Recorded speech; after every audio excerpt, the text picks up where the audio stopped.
সূরা ইখলাস কখন পাঠ করলে সাথে সাথে ফলাফল পাবেন? ভালো করে বুঝেন। সূরা ইখলাস হচ্ছে পবিত্র কোরআনুল কারীমের ভিতরে ছোট সূরাদের ভিতরে অন্যতম একটি সূরা। তবে ফজিলতের দিক থেকে সূরা ইখলাস হচ্ছে গুরুত্বপূর্ণ ফজিলত, এবং এই সূরাটা এমন একটা সময় আল্লাহ পাক রব্বুল আলামিন নাজিল করে দিয়েছেন যখন আল্লাহ রাসূল সাল্লাল্লাহু আলাইহি ওয়াসাল্লাম দ্বীনের প্রচার করতে লাগলেন। এমন সময় আল্লাহ পাক রব্বুল আলামিন এক আল্লাহর দাওয়াত দিতে লাগলেন।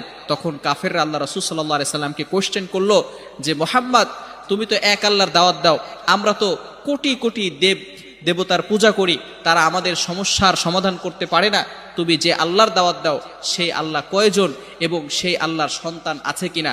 সাথে সাথে আল্লাহ পাক রব্বুল আলামিন এই কাফেরদের প্রশ্নের উত্তরে আল্লাহ রাসূল সাল্লাল্লাহু আলাইহি সাল্লামের কাছে এই সূরাটি নাজিল করলেন, কুল হুয়াল্লাহু আহাদ আল্লাহুস সামাদ লাম ইয়ালিদ ওয়া লাম ইউলাদ ওয়া লাম ইয়াকুল লাহু কুফুয়ান আহাদ। আল্লাহ পাক রব্বুল আলামিন এক, অদ্বিতীয়, এবং আল্লাহ পাক